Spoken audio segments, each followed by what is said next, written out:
que la commune résonne encore aujourd'hui, et ce, quand même dans de nombreux pays. Alors, quelques mots sur notre association. Elle a été créée en 1882 par des communards. Ça faisait 2 ans que l'amnistie avait été proclamée, et donc ceux qui étaient exilés ou déportés ont pu rentrer. Cette association est la plus ancienne du mouvement ouvrier français. Alors, pour indication, la première bourse du travail, c'est celle de Paris. Elle a été fondée 5 ans après, en 1887.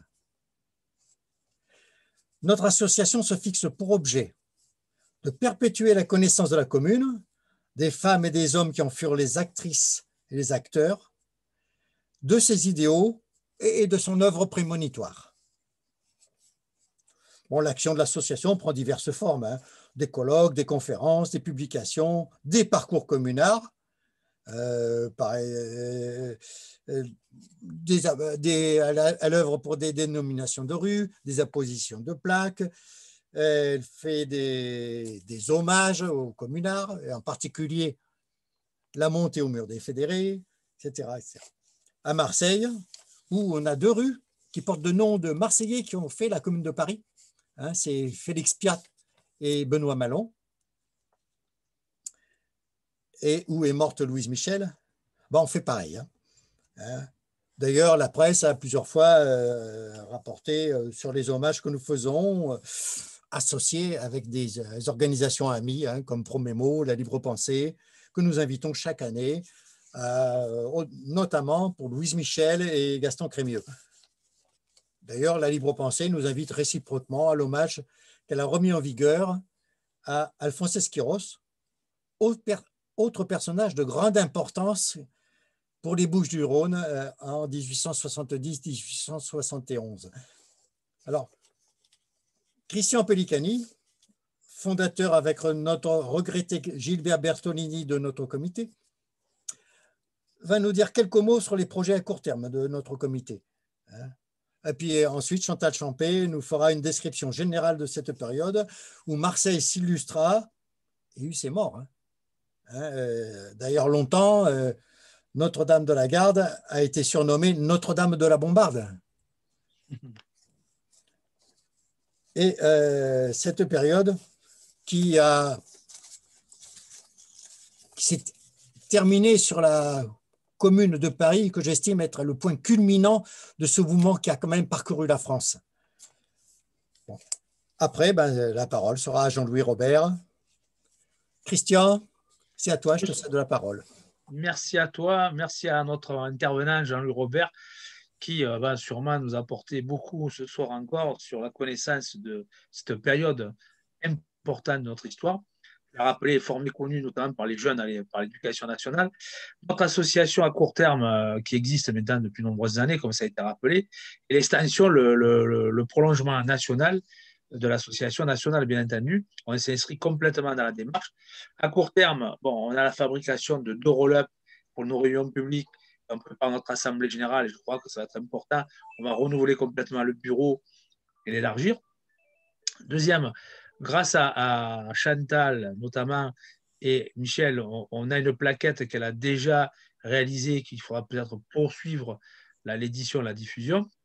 Nous avions prévu en mairie du 1-7 sur la Canebière à Marseille une exposition qui était liée à cette conférence. À cause de la crise sanitaire, tout est annulé dans les lieux publics. C'est très compliqué, mais je crois que dans l'année 2021, pour espérer que tout se passe mieux pour la fin de l'année, on remettra sur le métier l'ouvrage et vraisemblablement qu'on pourra mettre en avant cette exposition. Nous avons deux actions concomitantes qu'on essaye de mener avec l'Assemblée générale, c'est faire avancer l'idée d'un mémorial ou d'une stèle ou d'une plaque Gaston Crémieux dans le jardin du Pharaon, lieu où il a été fusillé. Et on avait fabriqué d'une manière citoyenne avec l'association une première plaque qui avait été volée dans le jardin du Pharaon. On l'a remis le couvert 2 ans après, elle a encore été volée. Là, on espère qu'avec la mairie de Marseille qui donnera son accord, je pense, de manière officielle, comme on a eu la place, le square Louise Michel, je pense que cette plaque sera pérenne, ce monument, dans le jardin du Pharaon. Et on va poursuivre comme ça l'histoire comme à Paris, vous le faites à Paris, l'association nationale des parcours communards. Et notre association sera porteuse de ces parcours communards pour faire découvrir les lieux historiques qui ont traversé la commune de Marseille, la commune de Paris dans cette période-là. Voilà, bon, je ne vais pas être plus long. Face à la femme de l'art, l'historienne, on va dire, ou notre conseillère historique, Chantal Champé. Merci Christian. Et merci à tous de me donner la parole.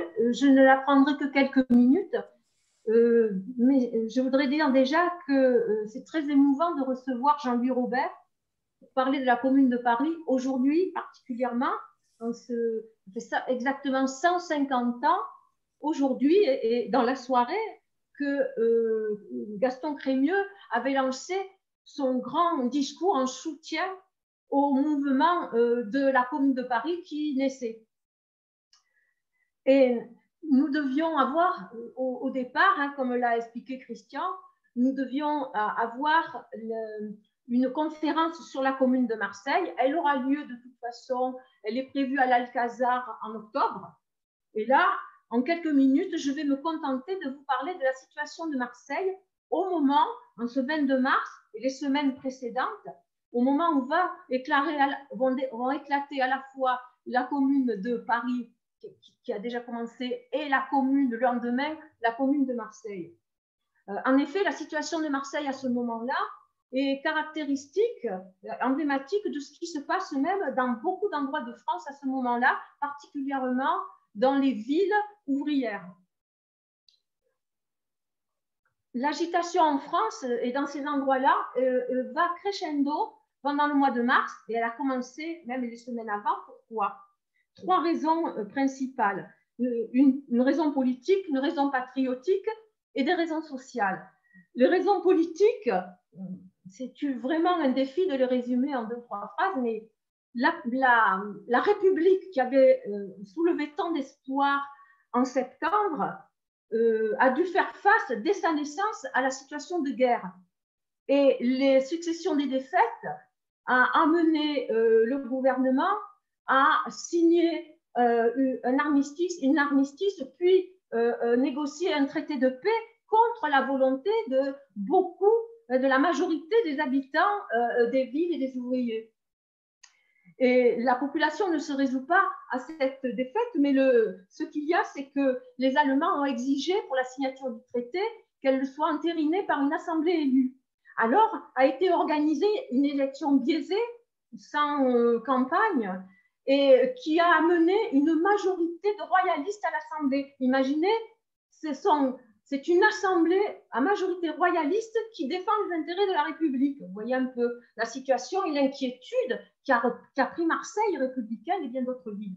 Donc, ça, c'est les raisons politiques. Les raisons patriotiques, c'est qu'on refuse de céder l'Alsace et la Lorraine. La France souffre dans son ensemble.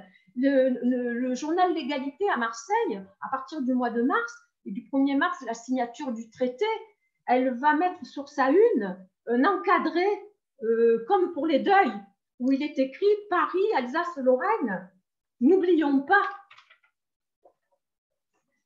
Et enfin, il y a aussi des raisons sociales. Les patrons, pendant la durée de la guerre, en ont profité pour baisser les salaires, augmenter les durées de travail.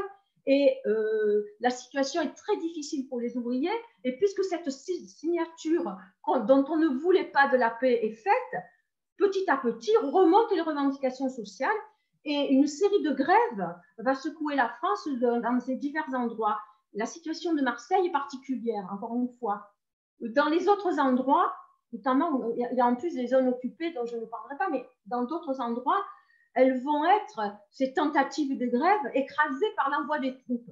En fin février, c'est le Creusot, c'est Saint-Étienne, et en ce début de mois de mars, ça sera Roubaix, par exemple, avec 2000 ouvriers tisserands qui vont s'organiser pendant quelques jours, réussir à faire une grève, mais on va envoyer la troupe aussi. Par contre, à Marseille, pas de troupes, et les ouvriers, petit à petit, vont faire une série de grèves et vont obtenir, c'est assez particulier, beaucoup de revendications satisfaites. Ça va commencer eh bien, dans le quartier du Pharaon, sur la place du Pharaon, devant le château, où le 6, où 300 savonniers vont se réunir et réclamer des augmentations de salaire et les obtenir. Et dès le lendemain, c'est les employés de la compagnie des docks, à qui alors eux, c'est pour les horaires. On leur a retiré des avantages d'horaire qu'avait accordé Esquiros en octobre. Et ils vont obtenir, au bout d'une grosse grève, ils vont obtenir aussi satisfaction. Et ça va s'enchaîner comme ça. Beaucoup de corps de métier, parmi les plus modestes. On aura même, je ne vais pas tous vous les citer, hein, on aura même les balayeurs des rues, le 14. Les balayeurs des rues vont réussir cet exploit, non seulement de s'organiser, de manifester, mais aussi d'organiser des actions. Ils vont jeter dans les rues des pelletés, des charretées de détritus. Et à tel point que le Sémaphore, le journal des hommes d'affaires, hein, conservateur, va inciter indirectement la mairie à négocier pour arrêter cet état de choses sanitaires qui doit vous rappeler certaines situations contemporaines. Donc voilà cette ambiance, cette effervescence qu'il y a dans la ville et l'étincelle qui va mettre le feu et qui va provoquer le discours de Gaston Crémieux, qui va donner le coup d'envoi à la fois de la commune de Marseille. C'est 2 dépêches de Thiers.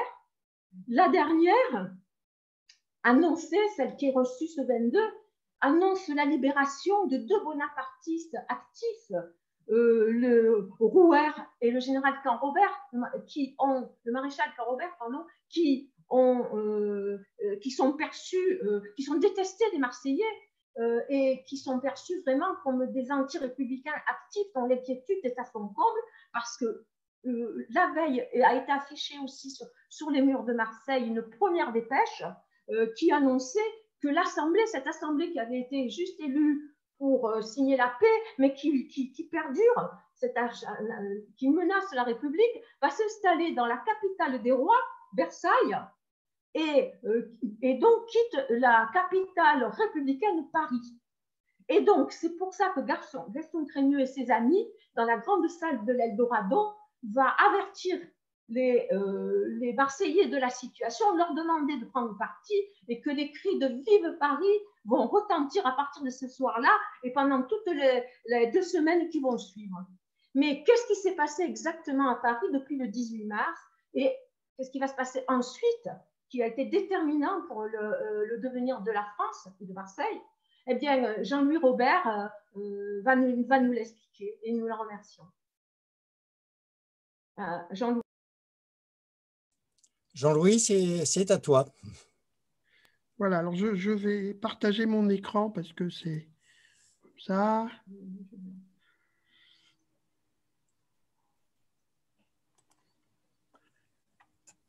Et j'ai ma fenêtre, là, voilà. Voilà, donc merci éventuellement de couper vos vidéos parce que ça fera moins de place pour manger sur l'image. Hein. En bas, en déplaçant vos souris, normalement, Voilà, vous coupez vos caméras, s'il vous plaît. Voilà, on peut arrêter la vidéo.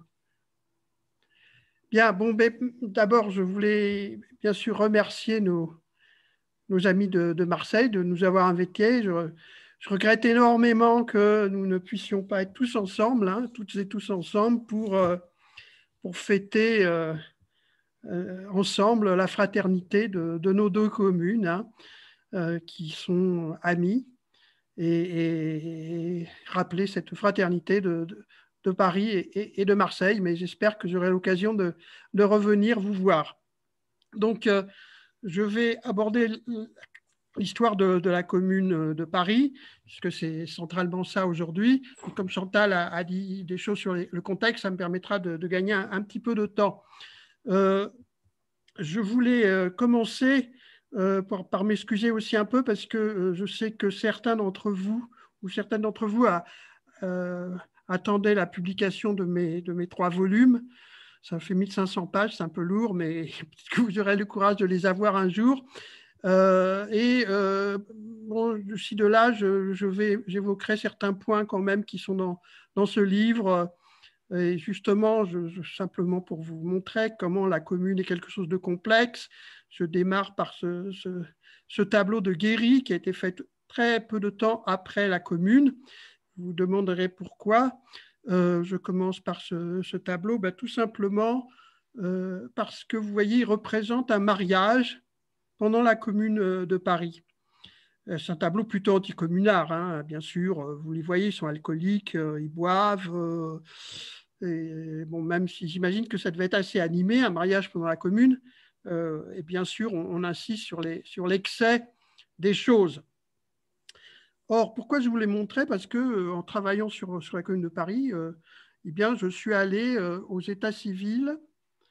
Et ces états civils ont été bâtonnés, mais ils sont disponibles.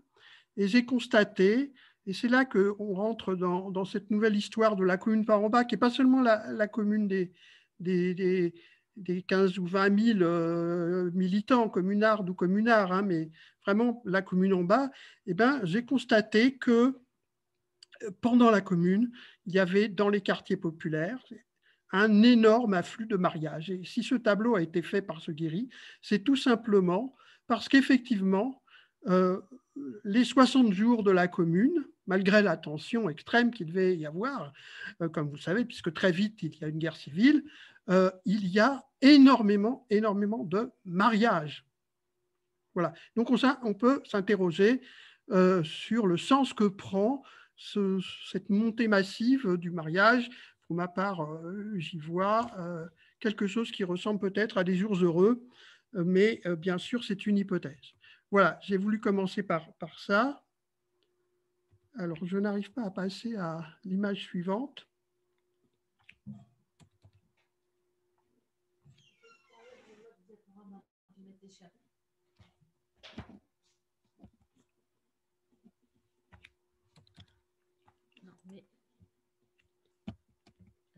Voilà, là tu vas pouvoir. Alors, je recommence à écran partagé. Là. Maintenant, tu devrais pouvoir. Alors, à partir du début, là, normalement. Voilà. Donc, je reviens maintenant au 18 mars. Hein, je pense que vous connaissez tous et toute l'histoire de la butte Montmartre, de la montée de Versailles et des troupes sur la butte pour récupérer les canons de la garde nationale. C'est toujours le problème en éducation populaire. On ne sait pas trop si on a affaire à un public auquel il faut repartir de tout ou au contraire faire comme si les bases étaient connues. C'est très, très complexe. Mais je rappelle simplement que, donc, vous le savez, le 18 mars, les troupes de Versailles montent sur la butte pour reprendre les canons de la garde nationale qui appartenaient au peuple finalement, hein, qui les avait en partie payés pendant la commune, pendant le siège par les Prussiens, pardon. Et ça se passe progressivement, assez lentement. Les premières qui montent sur la butte, ce sont les blanchisseuses de Montmartre. Elles voient la scène, on avertit la population. Il y avait des comités de vigilance et il y avait des comités de vigilance. On entoure les soldats, on leur donne à boire, on ne veut pas qu'ils emmènent les canons. Le général qui est là présent s'énerve. Il fait d'abord des sommations, il n'a pas fait tirer immédiatement, il fait d'abord plusieurs sommations, et puis à un moment, il donne l'ordre feu, et c'est là que, en quelques secondes, hein, s'opère le mystère d'une insurrection. Personne n'avait absolument prévu ça, hein. C'est une insurrection qui va être spontanée. La troupe refuse de tirer, crosse en l'air, et l'insurrection va s'étendre dans toute la journée, très rapidement, dans Paris. Le soir, le comité central de la garde nationale s'installe à l'hôtel de ville. Alors, quelques mots sur les origines de cette insurrection, un peu plus lointaines que celle que Chantal a évoquée tout à l'heure. Je vais évoquer 3 niveaux en allant de Paris vers quelque chose de plus en plus large, hein, en faisant un jeu d'échelle un peu différencié. Premier point, évidemment, pour Paris même, ça se trouverait en partie dans d'autres dans d'autres villes, il y a une crise urbaine qui est née sous le Second Empire et qui se marque par les célèbres travaux d'Haussmann. Ces travaux d'Haussmann, vous en voyez ici un bout, c'est à peu près pris au moment de la Commune, cette photo, et c'est le percement de l'avenue de l'Opéra qui n'est pas encore achevé au moment où commence la guerre avec les Prussiens et on commence également, on est en train d'achever la construction du nouvel opéra. Hein. Avant, on joue dans un autre opéra que l'opéra Garnier que vous voyez tout au fond de cette photo. Donc voilà, c'est toute une modernisation de Paris, on n'a pas le temps de l'évoquer, mais c'est en même temps un agrandissement de la ville qui absorbe ses banlieues, qui va atteindre 1 800 000 habitants, et c'est une crise urbaine parce que c'est le début par la spéculation, par la hausse des prix des terrains, par les nouvelles constructions qui se font, de début des départs des classes populaires vers la périphérie qui vient justement vers la banlieue qui vient d'être absorbée. Il ne faut pas exagérer le phénomène. Toutes les classes populaires sont loin d'avoir quitté en 1871 le centre de Paris. Des arrondissements du centre de Paris sont encore extrêmement populaires dans une ville qui, en 1871, est encore massivement populaire. 80% des actifs sont ouvriers au sens large, hein, au sens du 19e. Ce n'est pas nécessairement des salariés, ça peut être des petits artisans, des indépendants, etc. Mais c'est une ville massivement populaire. Donc il y a ce phénomène de la transformation d'une ville qui a créé une tension sociale à l'intérieur de Paris entre les classes les plus riches et ces classes pauvres qui n'ont pas bénéficié de cette transformation urbaine.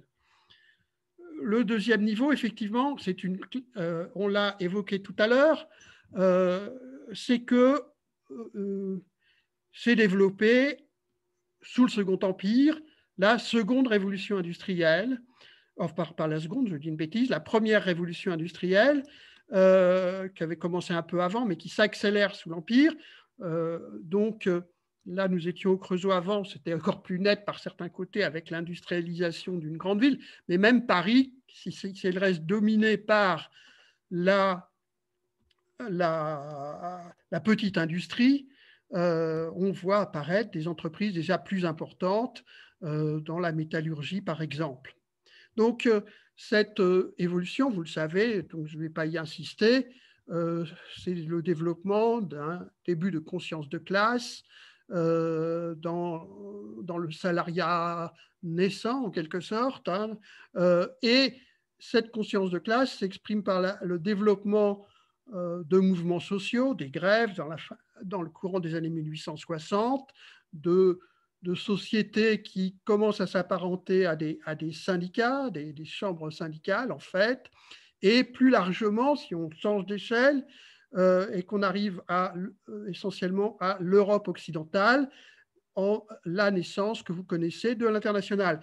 Vous voyez là une photo en 1865 à Londres d'Eugène Varlin, accompagné de 3 autres des membres fondateurs, donc c'est un an après le début, de 3 autres membres fondateurs, Limousin, Fribourg, et tout d'un coup j'ai un trou, mais ce n'est pas grave.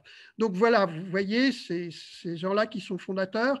Je rappelle, parce que j'y reviendrai un peu plus tard, qu'à ce moment-là, ils sont tous très influencés par Proudhon, mais qu'ils vont progressivement se rougir par rapport à cette influence de Proudhon, en partie un peu sous l'influence de Marx, qu'ils ne connaissent pas beaucoup, mais surtout par le développement de leur pratique sociale. Donc il y a un deuxième niveau qui me semble très important, qui est ce développement du salariat, essentiellement en Europe occidentale et un peu aux États-Unis, et qui tend à cette naissance d'une conscience de classe ouvrière.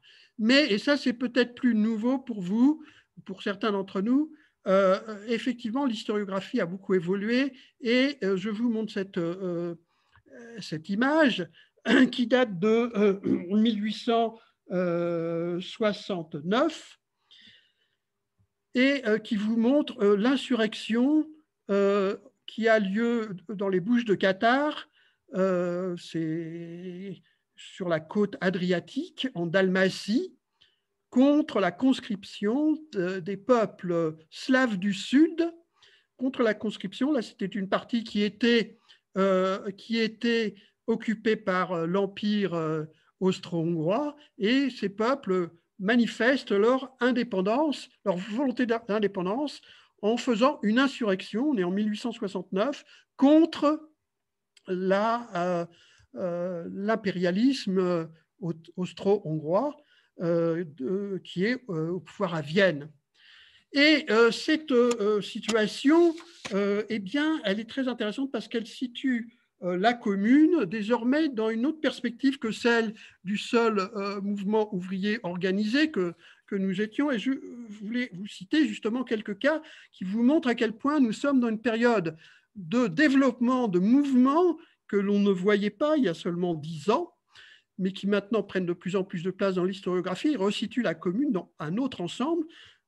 Je vous les donne. 1863, insurrection en Pologne contre la tutelle de la Russie. 1864, insurrection en Tunisie contre l'Empire ottoman.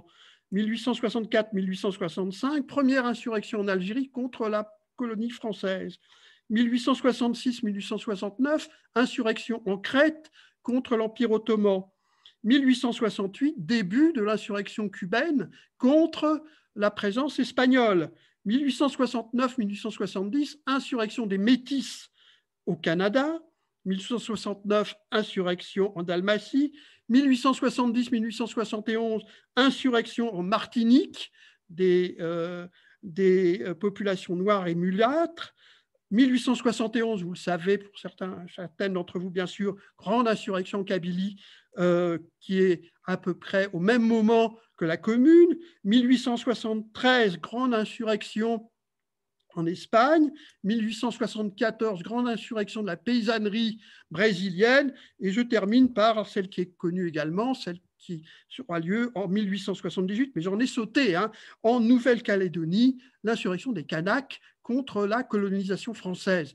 On voit donc de ce fait-là que la commune se situe non plus seulement maintenant dans une chronologie où elle est un élément de ce mouvement ouvrier, du mouvement parisien. Il faut sortir de nos petits provincialismes locaux et parfois national, voire d'Europe occidentale, pour nous situer maintenant dans une vue où la commune se situe dans le cadre d'un mouvement d'insurrection bien au-delà, qui lui donne d'ailleurs une actualité aussi toute nouvelle, hein, dans la réflexion, en la situant dans cette perspective de l'insurrection au fond des dominés dans le monde et des périphéries, puisque là, vous avez vu Tunisie, Cuba, Canada, Dalmatie, Martinique, Algérie, Brésil, Nouvelle-Calédonie. On n'est plus du tout dans le monde France, Angleterre, Allemagne, le grand triangle militant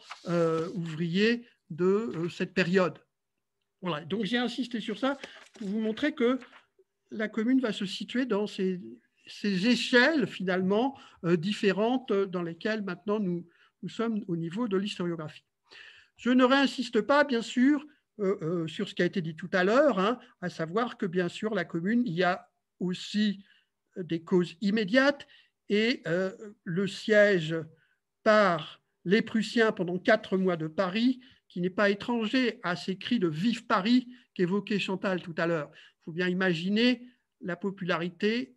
Je pense que Paris n'a jamais été aussi populaire qu'à cette période en France, à cause de ce fameux siège qui, pendant 4 mois, va aboutir à des difficultés terribles, hein, pour des milliers de morts de faim, de froid, pendant ce siège de plusieurs mois par les Prussiens. Vous voyez là les fortifications qui entouraient Paris et qui donnaient à l'époque, c'est à peu près au niveau des maréchaux, hein, que vous connaissez, le boulevard extérieur de Paris, et vous voyez bien qu'évidemment là où se situe la banlieue actuelle de Paris, c'est la campagne, hein, et même à l'intérieur, ce n'est pas entièrement bâti. Donc, si l'on voulait d'ailleurs, on pourrait, mais je ne peux pas le temps, faire fonctionner une histoire totalement fonctionnaliste aux origines de la commune, hein, à partir du siège, c'est-à-dire montrer comment les Parisiens vont se trouver confrontés à des problèmes spécifiques liés à leur isolement. Tout à l'heure, on évoquait effectivement des mouvements qui se passent dans toute la France, mais là, Paris est isolé entièrement, hein. Bon, il y a quelques ballons, mais ce n'est pas ça qui fait… Les ballons, ils partent, mais ils ne reviennent pas, hein. Donc, on ne revient pas à ce moment-là de l'extérieur vers Paris, totalement exceptionnellement. Donc, ils sont isolés et il y a tout un processus de besoin de Paris, des Parisiens dans cet isolement, de s'armer pour se battre contre les Prussiens, de se nourrir aussi, qui va créer aussi une façon de faire de la politique enfermée dans Paris. Et la commune de Paris, les affiches que l'on peut voir, les affiches rouges, etc., sont toutes imprégnées de cette idée qu'on est dans Paris enfermé. Et il va se développer des pratiques qui ne seront pas étrangères, mais je n'ai pas le temps de le voir, mais la remise en cause d'avantages acquis pendant le siège, après le siège par tiers, ça fait partie de ce style de mode d'événement interne à Paris, qui s'inscrit finalement dans une suite d'insurrections qui se lie à ce que les historiens appellent maintenant le fonctionnalisme, en le différenciant de l'intentionnalisme. Donc, il y a ce fameux siège qui va déboucher, on l'a évoqué tout à l'heure, sur le mécontentement patriotique des Parisiens devant les… alors voilà, ça c'est de nouveau arrêté. Très étrange.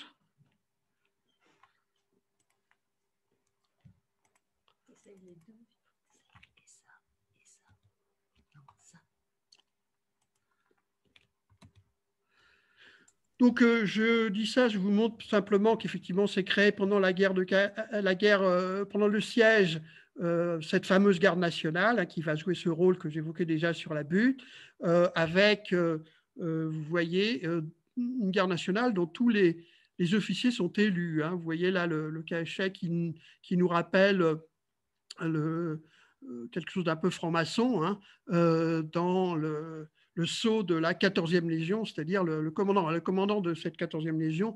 On y reviendra peut-être, c'est un jeune artiste qui a 20 ans, hein, on est colonel à 20 ans pendant les révolutions, c'est bien connu. Donc en face, c'est Thiers, bien sûr, qui va être nommé chef du gouvernement exécutif par l'Assemblée, qui va vite siéger à Versailles et qui va prendre toute une série de mesures qui va aller à l'encontre de tout ce que les Parisiens avaient en quelque sorte conquis, qui leur était vital, c'est-à-dire le moratoire des loyers. On n'a pas payé son loyer pendant le siège, et là, on va exiger le paiement des loyers avec menace d'expulsion, et y compris les loyers que l'on devait avant, c'est-à-dire ceux qu'on n'avait pas payés pendant le siège. C'est aussi pareil pour les petits commerçants, on exige le paiement des effets de commerce qui n'étaient pas payés. On remet en vente, ce qui est très dramatique pour les Parisiens, les objets du mont-de-piété qui n'ont pas pu dégager. Donc, tout ce qui avait été… évidemment, supprime la solde des gardes nationaux, qui était un moyen de survie pour la population. Donc, vous voyez, tout ce phénomène, c'est une agression pour les Parisiens qui va se cristalliser dans leur refus aussi du pacte de Versailles, de la cession de l'Alsace-Moselle. Donc, on débouche à cette insurrection le 18 mars, insurrection spontanée, mais qui est… Paris se couvre de barricades. Donc, on peut dire quasiment les 2/3 de Paris sont couverts de barricades, de dizaines et dizaines de barricades. Le soir, le comité central de la garde nationale pénètre à l'hôtel de ville. Ils n'avaient pas prévu, hein, puisque c'est une insurrection spontanée, mais ils ont bien prévu d'élargir cette insurrection. Ils l'ont bien élargie, ils en ont pris la responsabilité, ils occupent l'hôtel de ville et vers minuit, ils sont une vingtaine qui vont décider de créer une commune libre de Paris, place au peuple, place à la commune. Et leur première décision, d'ailleurs, c'est d'appeler à des élections. Ces élections ont lieu le 26 mars. C'est-à-dire là, j'ai oublié de passer sur tous les épisodes extrêmement nombreux qui ont lieu pendant la période du comité central. Ce comité central, ce qu'il a su faire, c'est cette organisation des élections qui lui donne une légitimité, c'est d'occuper entièrement Paris. Donc, même s'il veut être seulement commune de Paris, il est significatif de le voir occuper tous les ministères, donc de prendre en main l'appareil d'État et donc par là d'aller dans une certaine mesure au-delà de cette seule visée de la commune de Paris. Il occupe également les forts entourant Paris, mais vous le savez, on pourra discuter, il ne souhaite pas marcher sur Versailles parce qu'il considère que Paris n'a pas à décider pour la France. Donc le 26 mars, ces élections ont lieu. Il y a une participation importante, tout à fait significative, et Paris donne une large majorité, notamment dans les arrondissements populaires, mais même au-delà, donne une large majorité aux élus partisans de la commune. Et vous voyez, le 28 mars, il y a devant la commune, devant l'hôtel de ville de Paris, qui n'est pas exactement celui que nous voyons actuellement à Paris, mais il lui ressemble beaucoup parce qu'il a été reconstruit de la même façon. Il y a une foule immense, 100 000 à 150 000 personnes, des bataillons de la garde nationale, la population. C'est une atmosphère de liesse absolument extraordinaire. Pour préciser les choses, le chant qui sera le chant dominant de la commune, celui qu'on chante ce jour-là, c'est la Marseillaise. C'est le grand chant de la commune. Jusqu'au dernier jour, les communards chantent la Marseillaise, un peu le chant du départ, mais surtout la Marseillaise. Mais sur la façade de l'hôtel de ville, c'est le drapeau rouge qui est installé. Drapeau rouge et Marseillaise. Donc la commune est proclamée. Je veux dire quelques mots sur les communards qui vont arriver au pouvoir. Vous voyez ici, je vous ai mis un communard moyen, un cordonnier, et ce cordonnier, il est membre de la garde nationale, il est proche de celui qui était le chef du 14e arrondissement, de la Légion du 14e arrondissement. Et pour vous indiquer les choses, il a une trentaine d'années, et vous voyez l'usure de ce que peut être le travail pour ce qu'étaient des gens qui travaillaient 14 heures. Pour un cordonnier, c'est souvent 12, 13, 14 heures par jour. Donc l'usure au travail considérable qui se marque sur son visage. Donc c'est ce peuple ouvrier qui arrive au pouvoir. Il va d'ailleurs donner une majorité, non pas oui, le peuple est largement majoritaire chez les élus de la commune, une trentaine d'ouvriers sur 80 élus, c'est un pourcentage que l'on ne retrouvera pratiquement jamais dans aucune autre de nos assemblées. Pour vous montrer un peu la diversité de ce peuple, j'ai travaillé, moi, un peu sur les communards venus des Bouches-du-Rhône. À partir des deux, il faut compléter les deux, à partir du dictionnaire Métron que vous connaissez, que vous pouvez trouver sur Internet, mais aussi maintenant d'une nouvelle base de données à laquelle il faut rendre hommage parce que son initiateur est récemment décédé, Jean-Claude Farcy, qui a fait une base de données magnifique qui s'appelle la répression communard, que vous pouvez trouver également sur Internet. Mais il faut agir sur les deux parce que le Métron ne suffit plus, malheureusement, en tout cas pour vraiment creuser entièrement les communards. Et j'ai trouvé, en travaillant sur les deux, mais ça travaille de façon intense sur l'ensemble des communards, j'ai trouvé sur les deux plus de 80 communards issus des Bouches-du-Rhône, communards parisiens. On pourrait dire qu'il y a des communards marseillais à Marseille, mais des communards participant à la commune de Paris, venus des Bouches-du-Rhône. Et vous voyez là, ils sont reclassés par profession et on est un peu frappé de voir que toute la diversité qu'on retrouve ailleurs aussi dans ce peuple des communards qui vont d'un journalier, mais les ouvriers les moins qualifiés ne sont pas très nombreux à la commune. C'est un problème que je pourrais enfin dans les militants les plus actifs, hein, un seul Jourdanier, vous voyez, ce n'est pas beaucoup sur ces 70 noms, et manœuvre. Mais on pourra y revenir, si on veut, dans la discussion sur ce problème du prolétariat le plus bas dans la hiérarchie, y compris dans la commune. Donc, et puis, vous voyez le bâtiment, bien sûr, le papier, avec les livres papier, avec les typographes, les métaux, et beaucoup d'employés, notamment pas mal de représentants de commerce qui peut-être étaient là en voyage au moment où la commune a éclaté et qui y sont restés et qui y ont participé. Vous voyez également des artistes du spectacle, un peintre, des hommes de lettres, deux étudiants, un ingénieur, un architecte. Donc toute la diversité de ce peuple communard qui se trouve également, d'ailleurs finalement c'est ceux qui viennent des Bouches-du-Rhône. Je vous en cite deux qui mériteraient bien d'avoir aussi leur place. Bon, celui-là renvoie à ce que j'évoquais tout à l'heure, et Chantal le connaît sûrement très très bien, c'est Bastelica, hein, qui est un des grands fondateurs de l'Internationale dans le midi de la France, hein, qui joue un rôle considérable. Donc là, on est vraiment, vous voyez, dans une brochure qu'il sort en 1868, Le suffrage universel à la Révolution, paru à Marseille en 1868. Hein. Qu'est-ce que le travail? Rien. Que doit-il être? Tout. Il reprend la fameuse expression de 1789. Hein.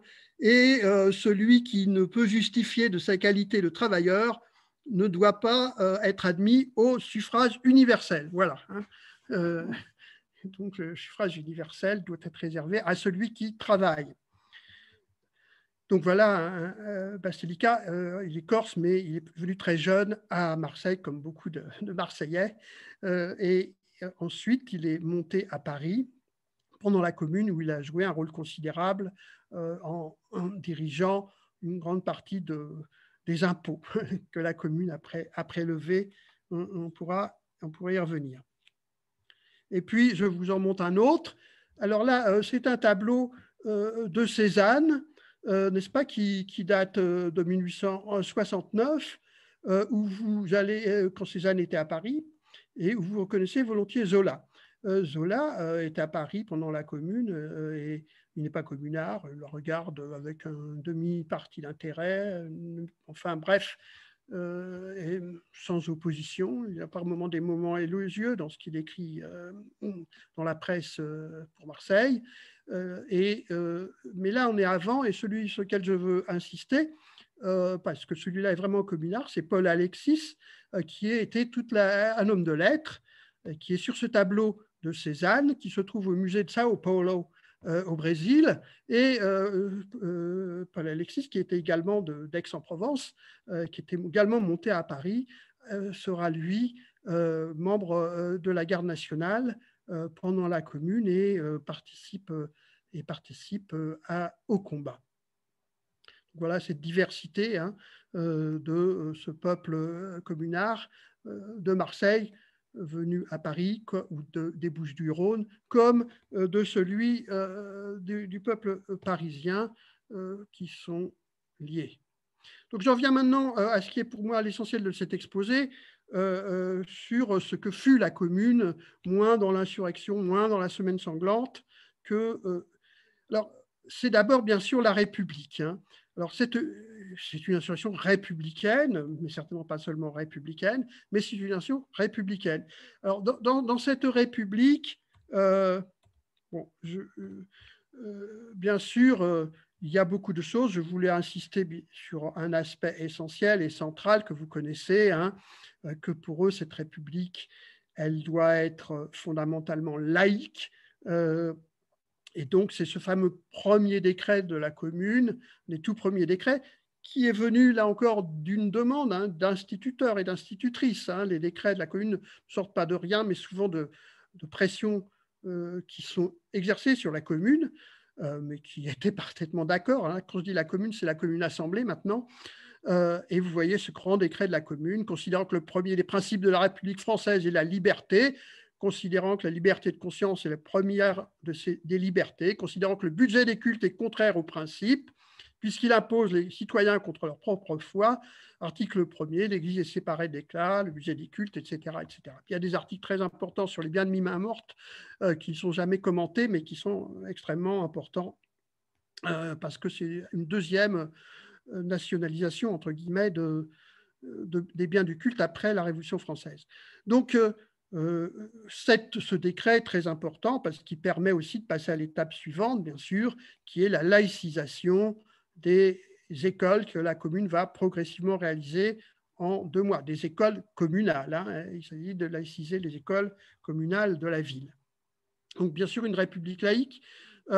Et également, j'ai dit quelques mots, c'est pour eux une république fédérale, puisque leur grand projet, c'est de faire de la France une fédération de communes.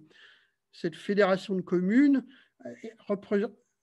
reposant sur l'idée que Proudhon avait développée dans ses écrits antérieurs, à savoir que le principe de base, c'est que toujours l'échelon inférieur doit conserver le plus de pouvoir possible par rapport à l'échelon supérieur. C'est le principe de subsidiarité qu'on dit maintenant. Donc la commune doit conserver le maximum de pouvoir, et on le retrouve dans la déclaration de la commune du 19 avril, la commune doit conserver le maximum de pouvoir par rapport à la nation. C'est vraiment ça, hein, cette idée de et l'individu en dessous doit conserver lui aussi encore plus de pouvoir par rapport à la commune. Donc voilà, on est dans cette idée que l'individu prime et qu'on doit bien se regrouper, mais que ce regroupement ne doit pas enlever le pouvoir de l'échelon, de l'échelle inférieure. Et pareil, on doit le faire pareil pour le travail, on va s'associer tout en faisant attention à ce que l'individu soit toujours… Alors, on pourra revenir sur ça dans la discussion, parce que ce sont des points tout à fait essentiels, hein, que cette idée de créer toujours par…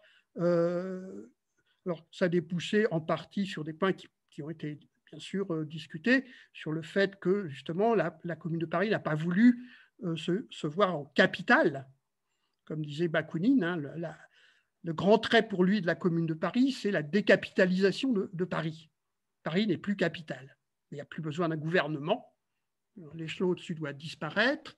Et donc, Paris n'a pas à imposer sa volonté au reste de la population. Ce qui fera beaucoup, évidemment, discuter. Mais, et effectivement, est discutable dans la mesure où c'est peut-être une des causes de l'échec de la commune. Mais enfin, voilà, ils ont cette idée d'une république qui va se reconstituer en fédération de communes, où chacun garde le maximum de ses pouvoirs, hein. Par exemple, la police, que nous considérons volontiers un peu souvent dans une certaine tradition, que la bonne police, c'est la police nationale. Et que la police municipale, pendant très longtemps à gauche, c'était pas très bien vu. Hein, la bonne police, la police municipale, c'est pas très bien. Alors pour les communards, par contre, c'est très clair. La police, c'est une police municipale. Hein, ça ne saurait être autre chose que l'armée et une police nationale n'ont pas à rentrer dans la commune. Jamais, pas seulement pendant la commune insurgée, mais à long terme. Et c'est à chaque commune de faire sa police, qui est d'ailleurs la garde nationale, mais on n'a pas le temps d'y revenir. Voilà, donc il y a l'idée d'une république fédérale, mais aussi, et ça est tout à fait essentiel, c'est l'idée d'une démocratie communarde, une démocratie donc, qui est fondamentalement, doit être permanente. Cette démocratie permanente, directe, participative, implicative, comme on voudra pour les mots qu'on veut, elle procède donc des idées qui sont nées au XVIIIe siècle. Certains qui m'ont déjà entendu, il faut réentendre, mais il faut évoquer bien sûr la personne de Rousseau, qui était probablement le philosophe avec Proudhon dans ces milieux-là à l'époque le plus connu, et même probablement plus connu que Proudhon. Et Rousseau, dans le contrat social, avait écrit ces phrases célèbres qu'il disait « Mais quel est le pays le moins démocratique d'Europe, hein, bien sûr, au XVIIIe siècle. Et Rousseau répond, le pays le moins démocratique, c'est l'Angleterre, ce qui peut paraître très surprenant, puisque l'Angleterre, c'est le seul pays qui, au XVIIIe siècle, a des élections à peu près libres, pas entièrement au suffrage universel, hein, même loin de là, mais tout de même des élections à peu près libres, une chambre des communes élue qui a un pouvoir vraiment législatif sur lequel le roi ne peut pas faire grand-chose, qui a un poids considérable sur l'exécutif et sur le Premier ministre et les ministres. Donc on avait une forme de démocratie représentative assez inédite et un certain nombre de libertés de la presse même. Donc, que dit Rousseau? Il dit, mais non, ça c'est pas du tout une démocratie. Au contraire, les Anglais se croient libres, mais ils ne sont libres qu'un jour tous les 4 ans, écrit Rousseau. Ils sont libres le jour de l'élection. Tout le reste du temps, ils sont sous la dictature de leurs élus, qui au contraire ont même d'autant plus de pouvoir qu'ayant été élus, ils peuvent dire qu'ils ont la légitimité de cette élection. Donc, il n'y a plus rien à dire. Alors, dit Rousseau, la souveraineté du peuple, la démocratie, c'est la souveraineté du peuple, et cette souveraineté ne peut jamais être abdiquée. La démocratie, c'est le peuple au pouvoir tout le temps. Donc, les élus, ils n'ont pas à avoir le pouvoir. C'est le peuple qui doit avoir le pouvoir dans l'esprit des communards, qui s'inspirent de ça, et ils ne doivent jamais abdiquer leur souveraineté dans les mains des élus. Les élus ne seront que des mandataires du peuple. Voilà. Donc c'est la base de l'idée de la démocratie de la commune, démocratie entièrement inédite, qui va reposer sur toute une série d'éléments, notamment que pour eux, les élus doivent être révocables, qu'ils doivent suivre les avis du peuple. Alors tout ça n'est pas facile, évidemment, hein, vous imaginez, mais c'est ce qui en fait une expérience démocratique exceptionnelle et qui résonne encore par nous. Et notamment, ça se passe par ces assemblées populaires qui réunissent, vous voyez, dans les églises, très souvent, mais pas seulement, des centaines, voire des milliers de citoyennes et de citoyens qui discutent, font des propositions, mais aussi se mobilisent, etc., etc. Donc, on a tous les jours, même si c'est difficile, presque tous les jours, dans tous les quartiers de Paris, des assemblées populaires, des clubs qui se réunissent pour proposer, discuter, intervenir. Et la commune crée d'ailleurs un secrétariat spécial pour recevoir les propositions et les étudier, les analyser. Donc, on a ce point qui est, me semble-t-il, une grande caractéristique actuelle, encore en résonance par rapport à notre crise démocratique actuelle. Parmi les autres points qu'il faut noter dans cette démocratie de la commune, bon, j'aurais pu dire des choses sur le mode de fonctionnement, mais je n'ai pas le temps, de l'Assemblée communale. Je dis simplement, pour rappeler ça, que la commune n'a pas de président, n'a pas de maire, parce que les communards ne veulent pas de chef. Hein.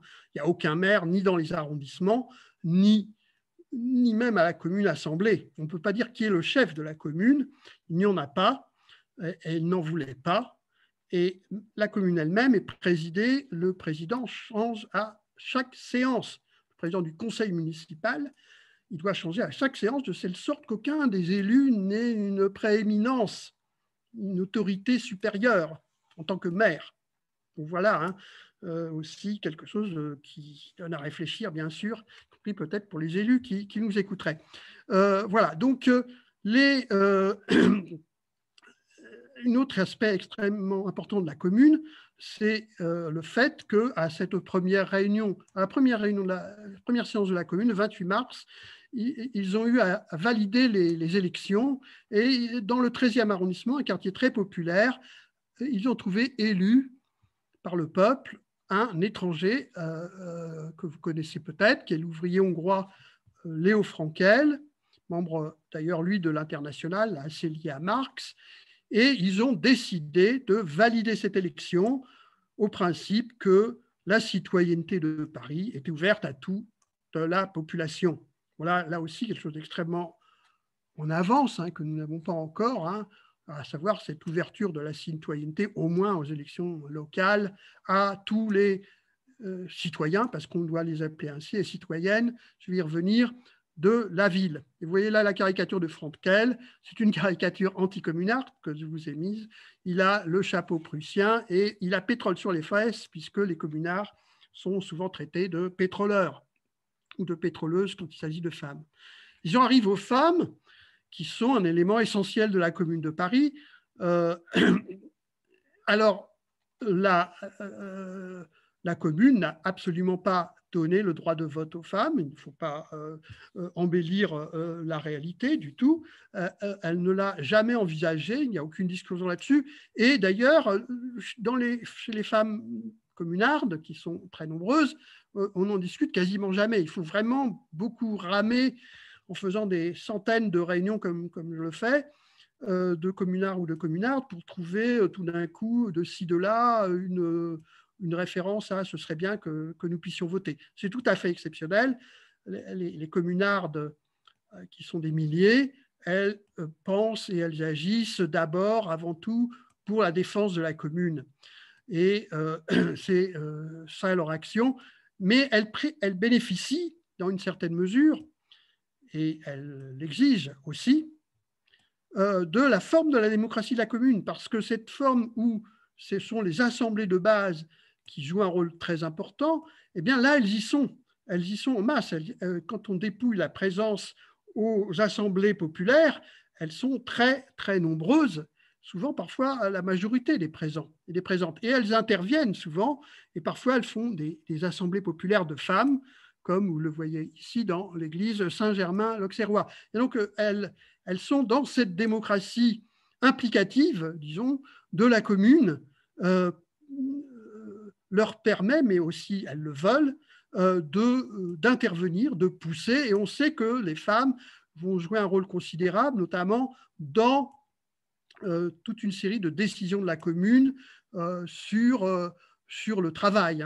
L'Union des femmes sera un des principaux soutiens de l'action de la commune sur le travail des femmes d'abord, et plus largement sur la réflexion sur le travail.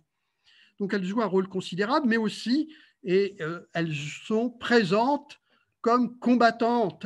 Elles sont souvent infirmières et cantinières, bien sûr, devant une tradition, mais elles vont au-delà, et plusieurs centaines d'entre elles vont être combattantes. On voit ici une en costume de marin de la commune. Elle a même un cigare à la main pour bien montrer une transgression du genre. Et on verra les femmes communardes sur les barricades. Donc ça aussi, c'est un aspect tout à fait considérable de la Commune de Paris. Alors cette république, elle est également une république sociale. C'est tout à fait fondamental. Voilà une caricature. Celui qui possède, celui qui n'a rien. Donc le bourgeois s'en va devant la commune et le travailleur arrive, ça va bien, avec la Commune de Paris. Donc la Commune de Paris, c'est toute une série de grands décrets aussi très importants qu'il faut tout de même rappeler pour ne pas... Alors, j'ouvre une petite parenthèse là immédiatement, qui est que parfois je lis dans des histoires de la commune, mais la commune n'a pas fait grand-chose, parce que ça n'a pas été appliqué. Oui, ce n'est pas tout à fait exact. D'abord, beaucoup de choses ont été appliquées, et même si ça n'a pas eu le temps des fois d'être appliqué, ce n'est pas pour autant que ce n'est pas de très grandes choses. Les décrets de la commune sont les monuments de la commune, comme le dirait Jean-Baptiste Clément. Et on a maintenant, d'ailleurs, on voit apparaître chez les historiens du droit, je ne veux pas ici les citer, mais on voit justement maintenant apparaître l'importance de la commune dans l'histoire du droit, parce que le droit, c'est un élément essentiel de l'acte. Il y a les pratiques, mais il y a aussi le droit. Et beaucoup de travaux maintenant se font en histoire du droit. Il y aura un colloque d'ailleurs sur cette question en mai, qui nous montre justement qu'on ne peut plus dissocier en disant bah, ils ont fait des décrets, mais ce n'est pas appliqué. Non, c'est la création d'un droit. et aussi des pratiques. Vous voyez ici, par exemple, puisque je parlais de la laïcité, mais les communards ne font pas seulement l'école laïque, ils font l'école gratuite et obligatoire. Bien avant, en tout cas avant celle de, bien avant, mais au moins 13 années avant Jules Ferry. Et vous voyez ici une imprimerie qui se fait payer par la mairie, par une mairie, les cahiers, la craie, les plumes, les porte-plumes, des feuilles de bon point, etc., que les élèves payaient avant et qu'ils ne payent plus. Les écoles primaires fonctionnent pendant la Commune difficilement, on pourrait y revenir, parce qu'ils ont des problèmes de recrutement après le départ des sœurs et des frères des écoles chrétiennes quand ils étaient présents dans les écoles. Mais on voit bien que là, les élèves ne payent plus leur fourniture. L'école devient gratuite. Donc, c'est à la fois du droit et des pratiques qui sont présentes. Pour eux, évidemment, l'école, c'était essentiel. Ils sont tous dans Victor Hugo. Ouvrez une école, vous fermerez une prison. C'est aussi le très célèbre décret d'avril, du 16 avril, de réquisition des ateliers abandonnés pour les donner en gestion aux associations ouvrières. Décret qui a commencé à être établi, mais à être exécuté, mais qui, dans l'esprit des communards, devait s'exécuter lentement, car ils ont très fortement un esprit scientifique. Je n'ai pas eu le temps de revenir, mais je développerai plus ça dans mon livre, à quel point la science est une valeur fondamentale dans l'esprit de ces ouvriers. Et ils voyaient l'idée qu'il faut d'abord dresser une statistique des ateliers abandonnés, puis d'établir un rapport pour voir les conditions pratiques de la mise en activité de ces ateliers. C'est très important pour eux de travailler sérieusement d'un point de vue savant et scientifique. Et le tout devant déboucher sur des coopératives ouvrières qui géreront ces ateliers. Alors, le mot nationalisation n'existe pas, hein, et il n'envisage pas d'ailleurs une étatisation. Ça ne fait pas partie de l'idée qu'ils ont, hein. C'est bien la création de sociétés coopératives ouvrières qui vont gérer ces ateliers, avec une idée qui apparaît, qui est d'une part, bien sûr, dans les ateliers réquisitionnés qui iront aux travailleurs lorsque les patrons les ont abandonnés, ou bien dans les ateliers qui travaillent déjà pour la commune, comme les ateliers du Louvre, l'idée que les travailleurs doivent, la démocratie, ce n'est pas seulement la cité, elle ne saurait être réduite à la cité, elle doit aussi concerner le travail. Et donc, il n'y a pas de démocratie seulement dans la cité, il doit y avoir aussi la démocratie dans le travail, et cette démocratie dans le travail, elle doit s'exprimer dans le fait que les travailleurs doivent avoir des droits à la gestion. Alors ça, c'est extrêmement variable. Là, je peux pas. Il y a des endroits où ils vont jusqu'à l'autogestion, comme dans les ateliers du Louvre, où tout jusqu'au directeur de l'atelier est élu par les ouvriers. Dans les endroits, c'est simplement un contrôle qui est exercé par les ouvriers dans leur entreprise. Donc, c'est assez variable. On ne peut pas. Mais l'idée d'une approche de pouvoir ouvrier dans l'entreprise est clairement exprimée. Donc là, on voit quand même la naissance aussi du droit au travail. On a aussi ce décret très célèbre de la commune qui avait commencé déjà par interdire les expulsions pour les locataires qui n'avaient pas pu payer leur loyer, donc là une mesure très concrète, mais aussi le décret de réquisition des logements vides pour les mettre à disposition, notamment des très nombreux réfugiés qu'il y avait eu à Paris depuis le siège, le premier siège par les Prussiens, puis ensuite il y avait eu une masse de gens qui avaient des grands problèmes de logement et qui se retrouvaient dans les rues, et la commune va les installer. Et là encore, moi, quand je travaille dans les archives, je me rends compte qu'il ne s'agit pas seulement de d'un décret. Voilà par exemple un papier de la mairie du 7e arrondissement. Ordre est donné au propriétaire ou en son absence au concierge de loger immédiatement la citoyenne Mallet et 2 personnes, donc avec sa sœur. C'est daté du 20 mai 1871. Malheureusement, elle n'a pas dû pouvoir en profiter longtemps. Le lendemain, les Marseillais sont rentrés dans Paris. Mais c'est aussi du concret. Hein. Vous voyez, on ne sait pas seulement le décret sur la réquisition des ateliers.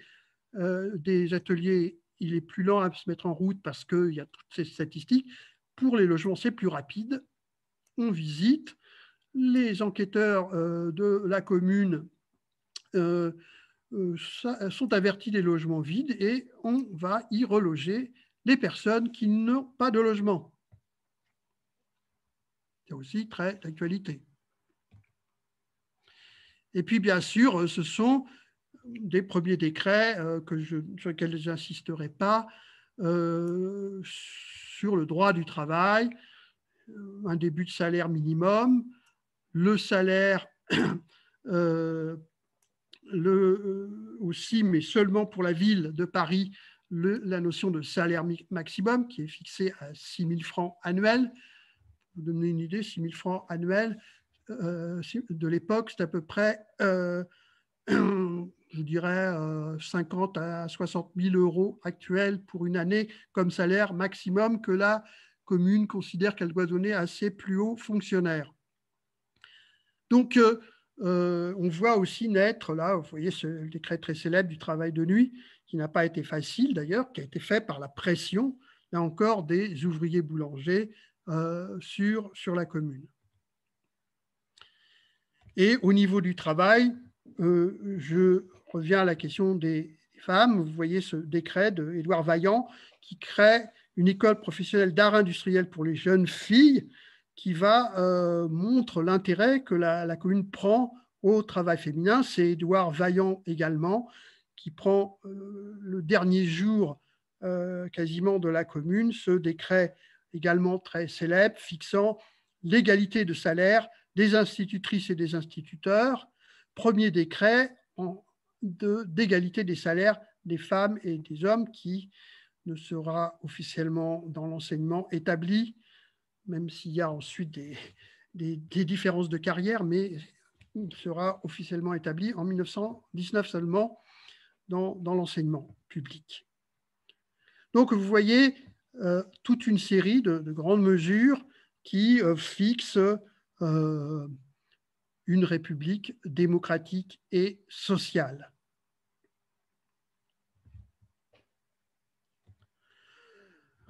Dans la série des grandes mesures, il y a également toute une série de mesures qui vont dans le sens de l'humanisme et de la culture. Je l'ai dit tout à l'heure, hein, les communards sont hugoliens. Beaucoup d'entre eux ont lu Les Misérables, ont lu les écrits de Victor Hugo sur divers sujets. Et bien sûr, vous voyez ici cet acte symbolique très fort. On ne reconnaît peut-être pas tous très bien, mais ce que ces communards font devant la mairie du 11e arrondissement, c'est où il y a la statue de Voltaire, qui n'y est plus actuellement car Vichy l'a fait fondre, on ne l'a jamais remise, devant la statue de Voltaire, délibérément bien sûr, on se souvient de l'affaire Calas, et on brûle les bois de la guillotine, de 2 guillotines que l'on avait été chercher à la Roquette.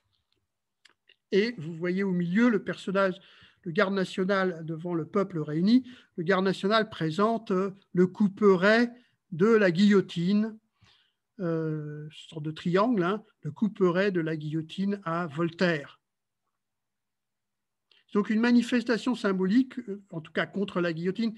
Et là, je dois faire un aparté que je n'ai pas fait, que je vais maintenant faire rapidement, parce que c'est le moment de le faire, je pense. Je me suis arrêté à la proclamation de la commune le 28 mars. Or, quelques jours après, le 2 avril, eh bien, les troupes versaillaises, alors les communards s'étaient un peu étendus, hein, je l'ai dit, ils ont occupé les forts, ils ont raté le Mont Valérien, ce qui est dommage, et ils ont été, et donc ils avançaient un peu dans la banlieue, et il y a une troupe vers Colombes, par là, qui va rencontrer la troupe versaillaise qui patrouille eux aussi de là, et les Versaillais attaquent le petit détachement communard et fusillent un certain nombre de ces communards. Et c'est le début de la guerre civile qui va être terrible, qui va se commencer vraiment le 3-4 avril par une sortie des fédérés, une sortie de masse, où on a cru qu'on pourrait aller à Versailles. Cette sortie, on peut y revenir, on pourrait y revenir, mais on n'aura pas le temps parce qu'il y a tellement d'aspects dans l'histoire de la Commune de Paris qu'on ne peut pas tout voir, mais cette sortie se termine assez mal. Les gardes nationaux qui n'étaient pas aguerris au combat, car pendant le siège de Paris, la Trochu, le participe passé du verbe trochoir, comme disait Victor Hugo, le gouverneur de Paris, de fait, n'avait pas voulu que les gardes nationaux se battent. Ils étaient peu aguerris au combat. Ils ne savaient pas ils savaient se battre derrière des barricades, mais se déployer en rase campagne, ils ne savaient pas le faire. Et donc, ils ont été écrasés dans cette offensive. Et ensuite, il faut bien le dire, la guerre civile tourne à l'avantage des Versaillais pour toute une série de raisons. Et la tension ne va cesser de s'accroître dans la capitale. Et il faut bien voir que tout ce que j'ai dit avant et ce que je dis maintenant se fait dans ces conditions et malgré ces conditions extrêmement dures d'une guerre civile. Qui dit guerre civile, dit aussi arrestation, loi des otages. Hein. Les communards menacent de fusiller 3 otages si les Versaillais exécutent un prisonnier. Cette loi, d'ailleurs, fonctionnait, puisqu'il n'y a quasiment plus aucune exécution par Versailles de prisonniers communards, mais elle crée, toute cette situation crée des grandes tensions dans Paris. Et je dis par exemple, personne n'évoque vraiment la possibilité de supprimer la peine de mort, et l'armée communarde, la garde nationale, a exécuté quelques espions. Avant même la semaine sanglante, des vrais espions versaillais ont été exécutés par la garde nationale. Hein. Donc, c'est des espions pris sur le front, hein, pas des espions, pas des agents versaillais à l'intérieur de Paris, mais pris carrément sur le front. Donc, il ne faut pas oublier ce phénomène essentiel de la présence pendant tout ce que je vous dis, et c'est malgré cette tension, vous voyez, là, la guerre, elle a déjà éclaté, hein, quand ils brûlent la guillotine, que tout ce que je vous ai dit et ce que je vais continuer de vous montrer se passe. Donc la culture, c'est aussi, bien sûr, ces grandes représentations que le peuple fait aux Tuileries. Les Tuileries sont occupées, et on y fait des grands concerts populaires. Vous voyez, le public, très divers, très populaire, où chante la Bordasse, que certains d'entre vous y connaissent. On l'a appelée la Cigale Rouge, parce qu'elle venait non pas de Marseille, mais d'Avignon. Et elle était la Bordasse, que l'on voit là chanter, un peu l'Édith Piaf de l'époque. Elle avait une popularité immense, elle chantait le chant du départ, la Marseillaise, mais aussi la racaille, que vous connaissez tous ou toutes, eh bien, chez nous. Et vous voyez cette foule immense, évidemment, qui a participé à ça. La salle des Tuileries était entourée de grandes banderoles. C'était la salle du trône, hein, où elle chante, là où est la tribune, la scène en quelque sorte, était le lieu où était le trône de Napoléon III. Et cette salle du trône, qui était une des plus belles des Tuileries, elle était dorée partout. Et donc, on avait mis des grandes banderoles sur lesquelles étaient écrits les mots suivants. Peuple, tout l'or qui t'entoure t'appartient car tu l'as payé de ta sueur. Voilà. Et il est certain que cette appropriation du centre-ville répond beaucoup à ce que j'évoquais sur la crise urbaine, cette cassure de la ville qui était apparue sous le Second Empire, et explique en partie le fait que des communards ont souhaité certainement incendier les Tuileries plutôt que de le rendre aux riches, pour parler dans ce que l'on disait le plus couramment à l'époque. Hein. Voilà. Donc, il y a toute une culture qu'il ne faut pas non plus... alors moi, j'ai aussi travaillé sur le programme des théâtres, hein, parce que la plupart des théâtres se sont remis à fonctionner. Donc, j'ai repris tous les programmes de tous les théâtres parisiens pendant la Commune de Paris. Et on voit bien que là, par contre, on n'a pas une rupture culturelle sensible, puisque le programme des théâtres parisiens pendant la Commune de Paris, c'est du théâtre de boulevard. C'est exactement le théâtre de boulevard, comme avec quelques rares pièces militantes, mais c'est massivement les 140 pièces que j'ai relevées du théâtre de boulevard. Donc la révolution culturelle, elle est beaucoup plus complexe, elle n'est pas aussi développée que l'on pourrait également le dire, mais je n'ai pas le temps là aussi de revenir sur des travaux qui sont en cours sur ce qu'est la révolution culturelle de la Commune. Je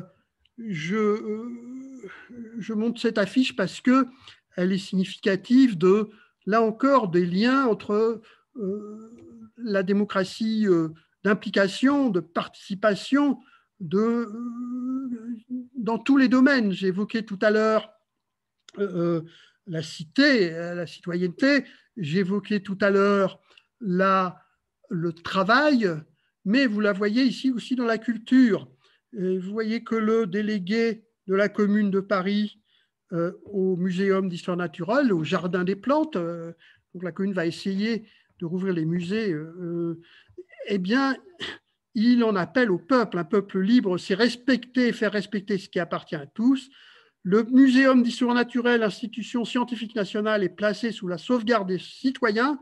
Ils prendront aide aux gardiens ordinaires de l'établissement. Au besoin, agiront d'eux-mêmes pour garantir les intérêts généraux. Donc, vous voyez, le peuple, il faut qu'il soit aussi partout dans les services publics. Il faut qu'il soit partout dans la culture. Voilà, hein, ils doivent être là, ils agiront aussi, ils doivent y être aussi. La démocratie, elle doit être partout. Hein, les services publics doivent s'ouvrir, entre guillemets, à une implication des citoyens aux yeux des communes. Les citoyens doivent être là pour voir les intérêts généraux. On dira maintenant peut-être des consommateurs, mais consommateurs de culture, pour moi, ça ne veut rien dire. Donc, voilà, donc c'est tous ces aspects qui sont là aussi extrêmement importants de la démocratie partout. Et enfin, bien sûr, je terminerai par, mais on n'a pas le temps parce que là, c'est 1 heure de conférence qu'il faudrait, sur l'action de la fédération artistique, c'est-à-dire des artistes communards qui vont prendre en main la gestion des beaux-arts. Édouard Vaillant va accepter, là vous voyez Courbet dans une caricature gentiment anticommunarde, il a le pied sur la colonne Vendôme, et Courbet va organiser une fédération des artistes avec une commission des artistes. Cette commission des artistes va donc être chargée par Vaillant, va leur déléguer entièrement, c'est comme si on disait le ministère de la Culture actuellement va être maintenant autogéré par les artistes. On va donc donner la direction des beaux-arts aux artistes Et bien sûr, cette commission des artistes est elle-même révocable à tout moment par les artistes, hein, et ils vont à la direction des artistes, mais ils sont élus pour un an et ils sont obligatoirement en rotation tous les ans pour ne pas perdurer au pouvoir, et ils sont révocables à tout moment. Donc la direction des beaux-arts est confiée à cette direction des artistes avec le principe de la liberté de l'art et aussi celui de la culture qui doit aller dans toutes les communes de France. Leur grand objectif, c'est d'apporter l'art partout, jusqu'à la plus petite commune de France. Mais là, il faudrait bien sûr développer tout ceci plus longuement. J'en termine par la semaine sanglante, dont je vous ai dit que je pourrais parler aussi pendant 1 heure. Cette terrible semaine sanglante qui est marquée par une répression. Le 21 mai, les troupes versaillaises pénètrent dans Paris, à la fois parce qu'on a ouvert la porte, mais si on regarde attentivement les choses, parce que moi j'ai travaillé beaucoup et dans mon livre il y aura grande partie sur l'histoire militaire et l'histoire du front qu'on a peu traité en fait, hein. Et donc effectivement, si les Versaillais rentrent dans Paris par la porte du Point du Jour, c'est parce qu'ils ont pu conduire des parallèles, comme on dit, des tranchées si on préfère, jusqu'au pied des fortifications, hein, sous la protection de leur artillerie depuis que le fort d'Issy est arrivé. Donc il y a toute une... Moi, je viens de la guerre de 14-18, hein, comme historien. Ceux qui connaissent le savent. J'ai commencé par l'histoire de la Première Guerre mondiale. Et donc, j'applique un peu les éléments de cette période. Donc, ils rentrent le 21 mai, mais c'est un autre aspect, dans Paris. C'est dès le 21 mai, il faut le dire, dès le 21 mai, ils rentrent dans l'après-midi, il y a des exécutions. L'exécution ne va pas commencer le 23, le 24, le 25 mai. Non, dès le 21 mai, on fusille dans le 16e arrondissement. Alors, il n'y a pas beaucoup de communards parce que, bon, ce n'est pas un quartier de communards, bien sûr, le 16e arrondissement. Hein. Et puis, ils se sont retirés assez vite, il n'y en avait pas beaucoup. Mais dès ce jour-là, il y a des dizaines de cadavres, pas de combattants seulement, qui jonchent les rues du 16e arrondissement. Donc, le ton est donné dès le premier jour de ce qui va se passer et qui va se durer pendant plus d'1 semaine dans Paris. Je tiens à dire d'ailleurs à ce propos que nous pouvons maintenant rectifier les chiffres qui avaient été donnés par Robert Thoms dans un livre d'ailleurs de valeur par certains côtés sur la Commune de Paris.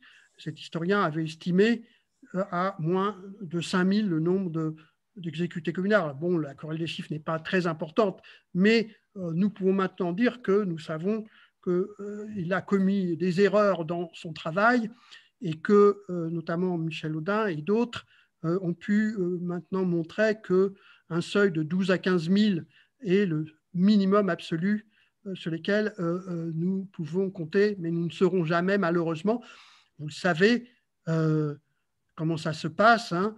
Eh bien, c'est sur les barricades, on fusille après les prisonniers, dans les maisons, on fusille les prisonniers, dans les cours martiales, eh bien, ça se passe, je ne sais pas moi, au théâtre du Châtelet, ça dure 3 minutes, il n'y a pas d'avocat, hein, il n'y a rien, ça dure 3 minutes, montrez vos mains, bon, vous, 1 minute après, à gauche, à droite. À gauche, ça veut dire vous avez un peu de chance, vous allez partir prisonnier à Versailles, à droite, vous allez être ligoté par 10 personnes, vous allez remonter le long du quai, le théâtre du Châtelet, c'est, vous savez, au bord de la Seine, en face de l'île de la Cité, vous allez à une caserne qui se trouve de l'autre côté de l'hôtel de ville, vous rentrez dans la cour et vous êtes immédiatement fusillé. Ça dure pendant 1 semaine dans la caserne Lobau, où il y a 1500 personnes qui sont fusillées. Quand il n'y a pas assez, quand il y a plus de 10 personnes qui rentrent, on passe du fusil à la mitrailleuse. Voilà, et on enterre les cadavres, parfois vivants, dans des squares voisins, avant de les transférer ailleurs. Voilà, donc le 28 mai, la commune est achevée au Père-Lachaise, le lieu où nous nous réunirons le 28 mai, après-midi, pour rendre hommage à ces héroïnes et ces héros et c'est surtout pour nous l'occasion de leur rendre hommage que de montrer la résonance de cette expérience démocratique et sociale dans la situation où nous nous trouvons actuellement. Je vous remercie. Bien. Merci Jean-Louis, hein, tu nous as passionnés. Voilà, je vais donc passer la parole. Arrêtez mon partage d'écran, ce qui vous permettra. Voilà. Voilà. Donc, je crois qu'à 20h, la réunion se coupera automatiquement. Voilà. Très bien. Parce que y a des réservations Zoom. Voilà.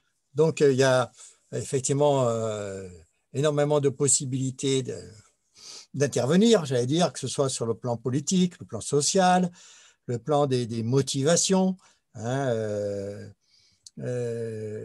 d'épisodes qu'il faudrait détailler peut-être. Hein, voilà. Donc, moi, il y a une petite remarque sur la subsidiarité. Je n'ai pas le même avis que Jean-Louis, parce que pour moi, c'est une notion qui vient de l'Église catholique et qui est l'inverse de la démocratie de la commune. C'est celle de dire, en haut, on prend les grandes orientations et petit à petit, en descendant les hiérarchies, chacun applique les orientations et les met en œuvre à sa manière. Mais justement, c'est l'inverse de la liberté du citoyen. Oui, voilà, mais ce n'est pas cette subsidiarité-là que veulent les communards, on est d'accord.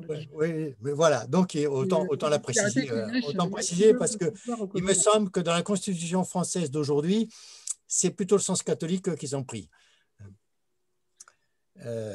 Voilà, donc je vous laisse la parole. J'ai vu que Mercedes voulait parler, elle a levé la main, donc je lui passe la parole tout de suite. J'ai demandé la parole par écrit, il faut lever la main. Qui C'est Christian, la Pellicani. J'ai demandé la parole, mais par écrit. Il fallait lever la main. Tiens, de suite, je ne l'ai pas vu. Dans la discussion, c'est compliqué parce qu'il y a ceux qui lèvent la main en mettant une petite main, il y a ceux qui envoient des... Moi, j'ai écrit... Pour lever la main, je vous laisse faire. Hein. Je passe la parole à Mercedes et après à toi, Christian. Pour lever la main, vous avez en bas de votre écran, là, quand vous bougez la souris, ça apparaît. Il y a marqué réaction et il y a la petite main qui est disponible. Ok, mais je ne l'avais pas vu. Ouais. Ça va. Hein, voilà. Hein, ça me paraît être le plus simple. Voilà, si vous voulez, pour parler, si vous voulez activer votre vidéo, vous pouvez. Voilà, Mercedes. Bon, Christian, alors vas-y. Hein, merci, ouais, je ne pensais pas être le premier parce qu'il y a beaucoup de textes, mais bon, il y a l'idée qui a beaucoup écrit, je pensais qu'il voulait la parole. Alors, moi, d'abord, merci à notre intervenant, à Jean-Louis Robert, je trouve que c'est très, très, très intéressant. Juste, j'ai cru comprendre dans l'exposé, contrairement à ce que je pensais, que dans la temporalité des aménagements haussmanniens de Paris, ils avaient commencé à la commune, contrairement à ce que je pensais. Donc là, tu pourras me préciser les choses, parce que c'est pas un point de détail sur l'impact de l'aménagement du territoire sur l'histoire même de Paris. Parce que nous-mêmes, dans un autre cadre où je parle beaucoup d'environnement et d'aménagement du territoire, on a un exposé qu'on a fait sur la ceinture parisienne et la banlieue, où on retrouve des éléments que tu as donnés. Mais cet élément, cette précision sur les travaux haussmanniens qui auraient commencé avant m'intéresse beaucoup. Les sources, on verra par écrit, je t'enverrai un mail. Deuxième point, c'est sur l'utilité de ce que nous faisons aujourd'hui. J'espère que tu nous feras parvenir l'enregistrement pour qu'on puisse parce que là, on était une cinquantaine, on va dire, de participants. Mais c'est déjà beaucoup. Je ne suis pas sûr qu'on aurait eu plus de monde dans la salle à Marseille. Hein. Ce qui veut dire que cet outil, il ne faut pas le dévaloriser. Il n'est pas que de substitution. On aurait pu faire un exposé à Marseille comme initialement prévu et aussi diffuser la conférence sur les réseaux. Voilà. Donc, il ne faut pas opposer les uns les autres, il faut peut-être les conjuguer. Sur le fond de l'histoire, je crois que tu as apporté une autre dimension complémentaire à l'introduction, la petite intro de Chantal. C'est sur le contexte que tu as élargi à la période. Je trouve que c'est très intéressant du point de vue de l'appréciation des gens de l'époque qu'ils auraient pu avoir sur l'actualité, leur propre actualité. Là, je trouve que c'est assez au moins nouveau. Alors, pas pour les historiens comme Lédé ou Chantal, ou les gens qui ont une formation d'historien, mais pour moi, en tant que militant, ça m'intéresse beaucoup. Voilà. Je n'ai pas d'autre chose à dire. Je vais encore écouter un bon moment. Et donc, je vais couper la caméra et le micro. Je peux peut-être prendre 2 questions. Effectivement, ça sera enregistré. Hein. Je te l'enverrai là. Elle est en train d'être enregistrée, cette réunion, et je te l'enverrai dès ce soir par WeTransfer. Par WeTransfer, parce que ça prend beaucoup Oui, une vidéo, c'est très lourd. d'octets de mémoire. Hein. Ah oui, c'est énorme, mais c'est important pour l'histoire. Ça permet de travailler. Tu la recevras par WeTransfer. Okay. Tout de suite après la réunion. OK, alors ben, je vais passer la parole à Jean Sicard. Oh, je vais prendre plusieurs questions pour répondre à 2 ou 3 en même temps. Quoi. Oui. Oh, ben moi, ce que je voulais dire, ce n'est pas vraiment une question, mais quand on a suivi tout votre exposé, on se demande comment le grand historien, quand même, Pierre Honorat a pu dire l'autre jour sur France Inter, commémorer Napoléon, oui, la Commune, non. C'est quand même assez ahurissant. Voilà, c'est tout. Très bien. Je peux Gérard encore... Oui, bonsoir à tous et merci à Jean-Louis d'avoir fait cet ensemble de grands aperçus historiques très stimulants. Parmi cet ensemble, moi, ce qui m'a beaucoup intéressé, c'est tout ce que tu as dit sur la démocratie directe. Et au fond, la commune, elle est la première expression peut-être la plus importante de cette démocratie directe.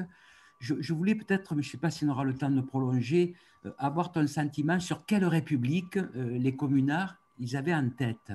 On voit bien à Marseille et dans la région qui entourait Marseille, autour de la Ligue du Midi, qu'il y avait une volonté d'une démocratie des villes de province, mais il me semble que les communards marseillais n'allaient pas jusqu'à un séparatisme et que même peut-être le terme de fédéralisme était peut-être un peu trop exagéré. Donc, quelle république voulait-il entre l'autonomie de la commune et le lien, c'était dit par Crémieux et d'autres, avec la République une et indivisible. Et après, mais on n'aura pas le temps, c'était une question plus personnelle envers toi, Jean-Louis, sur comment travaille un historien quand il doit mettre en œuvre le travail avec un graphiste, avec un dessinateur pour une BD. C'est le cas de la BD que tu viens de sortir, Rouges estampes. Mais ça, tu pourras peut-être nous le faire parvenir par messagerie.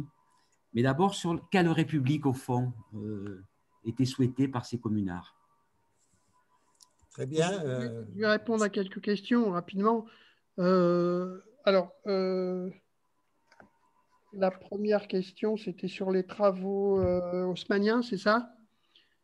Donc, les travaux haussmanniens, un peu par essence, ils sont de l'époque d'Haussmann. Hein. Alors après, donc, ils sont essentiellement des travaux pendant le Second Empire, même si, bien sûr, ils se prolongent après par ce qu'on appelle post-haussmannien et qu'au fond, la période, elle n'est pas close pendant le Second Empire. Il y a une sorte de continuité. Les avenues haussmanniennes, ce qu'on a les percées haussmanniennes, les rues haussmanniennes, et puis toute une série de travaux sur le gaz, etc. Ça n'est pas, ce n'est pas seulement du Second Empire. On peut pas les chronologies se chevauchent et ne sont pas toujours exactement de la même. Correspondent pas toujours aux périodes politiques, bien sûr. Je pense que la modernisation des villes et les transformations des villes, on la trouve à la même période à Londres, pour l'historien qui fait de l'histoire comparative, parce qu'il ne faut jamais croire que ce qu'on fait est exceptionnel. Si vous étudiez, moi j'ai fait beaucoup de travaux quand j'allais à Cambridge, un comparatif entre Paris et Londres, et on voyait bien des similitudes dans les politiques urbaines, même si l'organisation administrative des villes était toute différente. Ce qui est le plus important, me semble-t-il, dans cette période, c'est que, pour moi, c'est que Paris, c'est la dernière fois de son histoire, a absorbé sa banlieue. Et en 1860, Paris absorbe quand on dit les troupes montent à Montmartre, pour les Parisiens encore à cette époque-là, c'était quasiment, ils allaient en banlieue, quoi, hein, les soldats. Ça venait juste d'être avalé 10 ans avant. Montmartre, c'était une commune indépendante. Et donc, il y a eu cette absorption de tous ces arrondissements qui vont de 12 au 20. Vous savez, les Parisiens avaient une expression classique. Ils disaient d'un couple, à ceux-là, ils se sont mariés au 13e arrondissement. Qu'est-ce que ça voulait dire avant 1860, mais on le disait encore un petit peu après? Ça veut dire qu'ils ne s'étaient pas mariés parce qu'il n'y avait pas de 13e arrondissement. Il n'y en avait que 12 à Paris jusqu'à 1860. Alors évidemment, voilà. Hein, donc, tous les arrondissements ont été rajoutés, ces arrondissements de la périphérie. Et ça a quand même eu un certain effet que, au fond, associé à cette politique urbaine, d'une vision d'un Paris un peu différent, ou une sorte d'unité Paris-banlieue qui se crée, parce que bon, il reste encore un peu Saint-Denis, Ivry, etc., mais au fond, on devient, toute l'agglomération devient parisienne, et on se trouve, nous, devant des situations encore à Paris. Alors, il y a tout un débat, parce que chaque commune veut aussi conserver son identité, etc. Mais là, on se trouve devant une période où toute la banlieue est absorbée, y compris les quartiers comme Montmartre, Belleville, La Villette, le 13e arrondissement. C'est vraiment un des quartiers les plus pauvres de Paris sur la rive gauche, et d'autres quartiers qui se retrouvent dans la cité et qui, du coup, vont se mettre à penser aussi les choses dans la crise urbaine différente. Et en même temps, cette situation s'accompagne de ces mobilités géographiques qui sont là du centre vers la périphérie. Donc on a un moment assez complexe d'une ville qui s'agrandit, qui unifie sa population. Peuple de Paris, ça commence à prendre une sorte de sens élargi. Et en même temps, la distance sociale qui se crée avec le Second Empire est plus grande que jamais. On peut discuter de paupérisation absolue ou pas sous le Second Empire, les choses sont en débat, mais la paupérisation relative, elle est considérable sous le Second Empire. L'enrichissement de la grande bourgeoisie, la création de palais somptueux, l'étalement de la richesse, dans ce peuple qui s'est réunifié, dans l'agrandissement de la ville, c'est quelque chose qui joue beaucoup, je pense, dans ce qui va se passer dans la Commune de Paris. Ensuite, je voulais dire que, et après, c'est très important que cette situation particulière qui va, je n'ai pas le temps de le développer, mais qui va jusqu'à la Commune de Paris à partir de là. Sur les révolutions du monde entier. Alors là, c'est très délicat.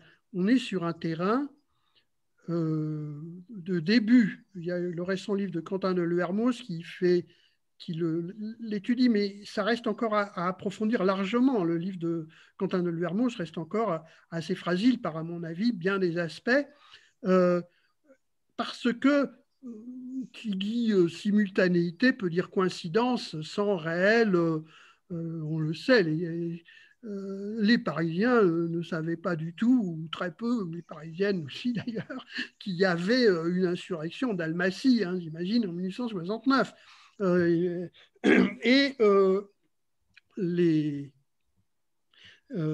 On sait bien qu'en 1878, les communards qui étaient déportés en Nouvelle-Calédonie, quand ils ont vu l'insurrection des Kanaks, ils ont été loin d'être unanimes à soutenir cette insurrection kanak, hein, et même un certain nombre d'entre eux, quelques centaines, ont participé à la répression armée contre les Kanaks, hein, Voilà, donc c'est loin d'être simple. Vous savez qu'il existe une insurrection qui est totalement, se situe à peu près au moment de la Commune en Algérie, une grande insurrection en 1871. D'ailleurs, certains de ces déportés de ces révoltés algériens se retrouveront en déportation avec. Or, il y a des Algériens qui soutiennent la Commune de Paris, y compris parce qu'il y a à Paris un grand nombre d'associations d'originaires qui jouent un rôle considérable. Il y a de grands liens entre les originaires et on gardait les liens avec les provinces d'origine, hein, parce que on envoyait sa famille, et on avait comme ça, on trouvait un emploi, un commerçant auvergnat, il avait conservé des contacts avec l'Auvergne, hein, on faisait venir les produits, etc. Donc il y avait des liens entre les originaires et les régions ou les pays d'origine. Il y avait donc un groupe assez important d'originaires d'Algérie, dont certains d'ailleurs, me semble-t-il, ont dû passer par Marseille à un certain moment. Et ces originaires d'Algérie, ils sont entièrement républicains, sociaux, etc., etc. Ils soutiennent, ils aimeraient bien qu'il y ait une commune à Alger, où il y a d'ailleurs quelques activités de soutien à la Commune de Paris, mais ce sont que les Européens. Ils n'ont strictement aucun lien avec l'insurrection arabe et kabyle, plutôt kabyle d'ailleurs, pour être clair, à cette période. Ils n'ont aucun lien, voire même, il faut le dire, voire même, ils y sont opposés. Moi, je peux vous donner des textes où ils disent « Mais que font les soldats, nos soldats, à nous combattre, nous, à la place d'aller écraser une insurrection en Algérie ?» Des textes de communards.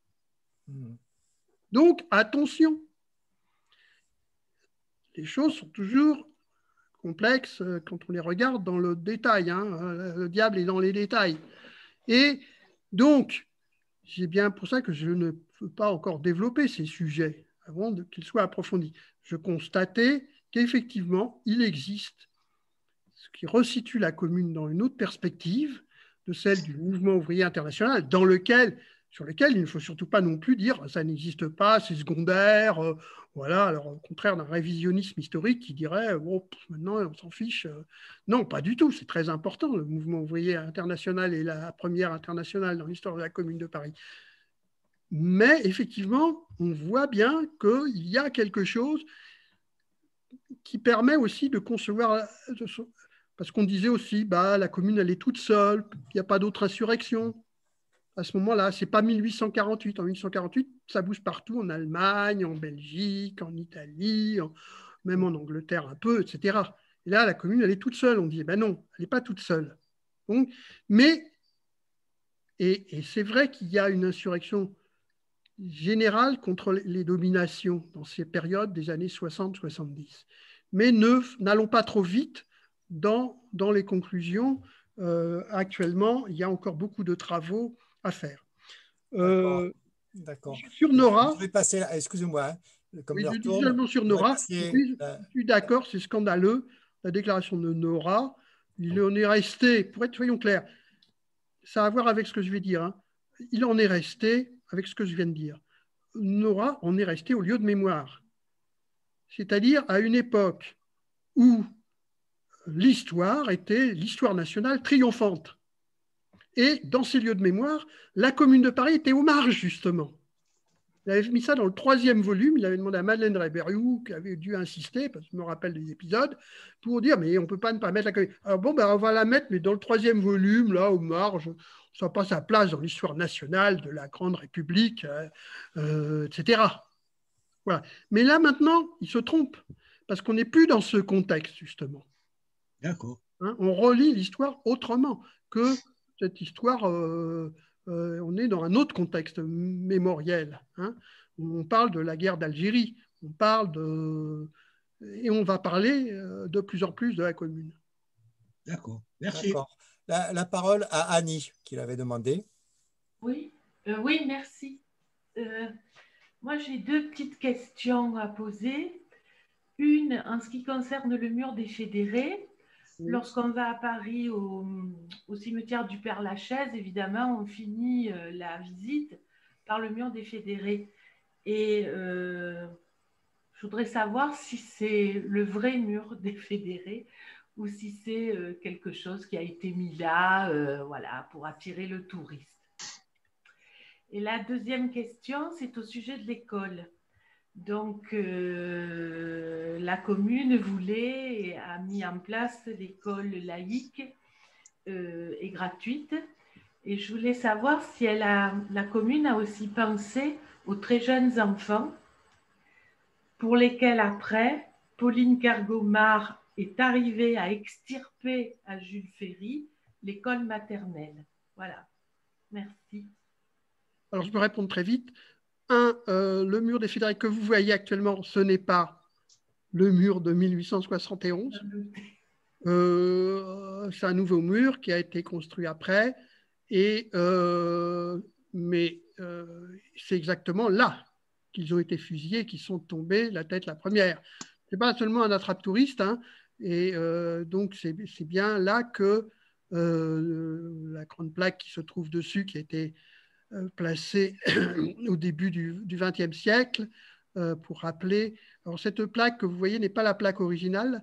La plaque originale, si vous voulez la voir, il faut aller rue les 5 Diamants au siège des Amis de la Commune, où se trouve la plaque originale qui avait été posée au début du XXe siècle, qui est la plaque initiale qui avait été mise à ce moment-là. Voilà. Mais ce n'est pas le mur original, mais c'est bien le lieu où se trouve et où, fort heureusement, on peut honorer les héros et les héroïnes de la commune. Alors, sur l'école, oui, ben, la commune s'est beaucoup préoccupée de la toute petite enfance, y compris des crèches, hein, puisqu'il y a eu, alors, il faut regarder le journal officiel pour le lire, il y a eu une série d'articles sur la nécessité de faire des crèches pour les enfants des classes populaires. Bon, là encore, tout n'est pas totalement... tout est complexe dans cet article. Elle a été faite par une institutrice et par des instituteurs. Donc, il y a une revendication de crèches, de qualité, aérées pour les familles de travailleurs, etc., dans cet article qui est très, très intéressant, que vous pouvez lire dans le journal officiel de la commune, dans la version complète du journal officiel, parce qu'il y a eu des versions incomplètes du journal officiel qu'il faut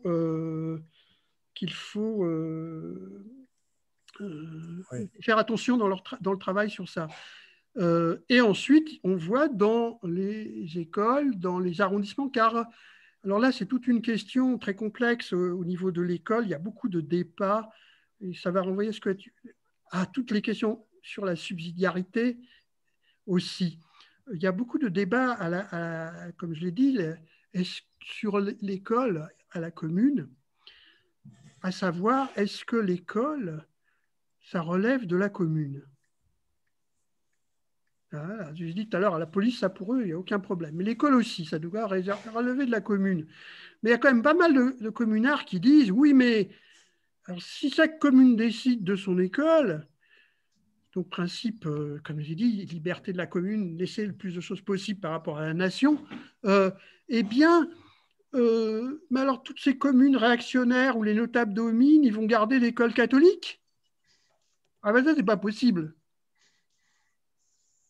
Donc là, il faudrait quand même que... Là, il y en a qui disent, ah ben non, il faut être un peu jacobin, là. Enfin, jacobin au mauvais sens du terme, parce que souvent, jacobin, c'est plus compliqué aussi que de la centralisation quand on parle de jacobin. Mais parlons jacobin au sens courant. Là, il faut être quand même un peu jacobin et il faudrait quand même qu'il y ait une loi nationale qui décide que dans toutes les communes de France, les écoles communales seront laïques, hein, et point barre. Donc, c'est des choses très complexes, hein, vous voyez. Et puis, il y a même un débat au moment où ils votent la déclaration, le programme de la commune, cette déclaration au peuple français. Cette magnifique déclaration au peuple français, elle est beaucoup critiquée, alors que moi, je la trouve magnifique. Mais bon, chacun son avis. On dit toujours, oh là là, Voilà. Ouais, il nous reste 1 minute avant d'être coupé. Peut-être pas. Donc, dans cette Il y a une déclaration, question qui a été posée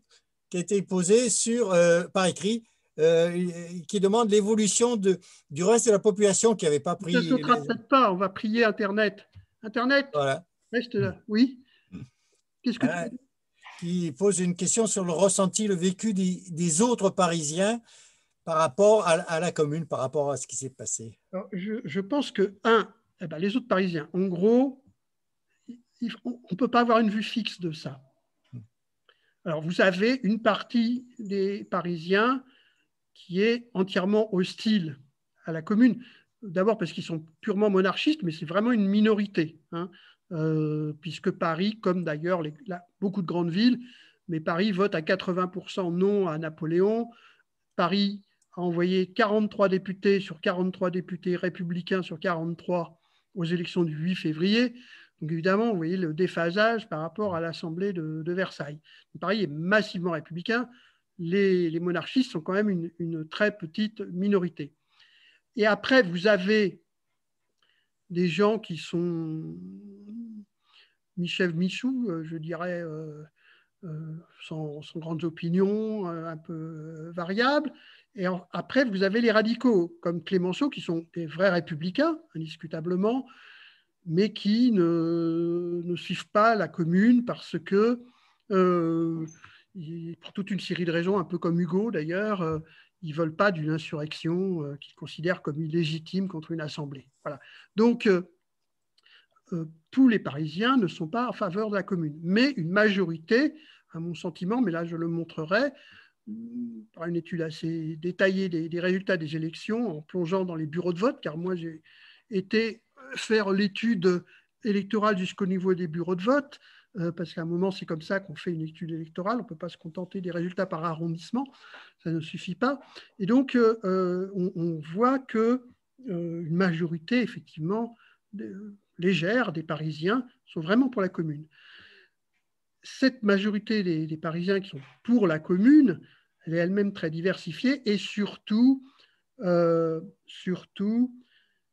les 2 mois, il se développe malheureusement une certaine peur, une certaine crainte, une certaine lassitude. On sent que la mobilisation baisse. Hein. Au départ, si on prend la garde nationale, au départ, vous avez effectivement 100 000 personnes qui se mobilisent. On voit petit à petit les rangs, il y a moins de monde. Petit à petit, il y a plus, le 21 mai, il y a plus 100 000 gardes nationaux qui se battent, qui veulent se battre. Ça, c'est fini. Alors, pour autant, ils ne sont pas tous, ils ne sont pas passés en ennemis de la commune. Mais voilà, on commence à n'y plus y croire. On sent beaucoup de textes qui sont de plus en plus désespérés. Voilà, on sent que c'est fichu. Alors, il y a tout un discours, non, on va se battre jusqu'au bout, on ira jusqu'à la mort, qui est vrai pour certains, mais on sent en même temps le désespoir qui gagne devant le fait qu'on sent, à partir du moment où le fort d'Issy est tombé, que ça sera très, très difficile. Donc, il y a ça. Et puis, après, il y a les capacités qu'a eu la commune d'assurer la subsistance des Parisiens, ça c'est très important. Donc les Parisiens ont mangé correctement, mais ils vivent quand même dans une tension extrême que j'évoquais tout à l'heure. Il y a aussi des bombardements. Et on est dans une sorte de ville en guerre, avec toute une culture de guerre que je n'ai pas du tout décrite ici, mais vous avez une sorte de culture de guerre. On va au théâtre, mais tout d'un coup, les bombes tombent, la séance est interrompue, les gardes nationaux sortent, il faut aller au front se battre. Mais en même temps, il y a une culture où on s'accoutume au bombardement. Enfin, donc là, il y a tout un espace de ce qu'est la vie quotidienne que je n'ai pas voulu traiter, y compris une certaine culture de guerre où le courage devient le modèle de ce qu'il faut faire. Mais je dirais que une majorité des Parisiens étaient pour la commune,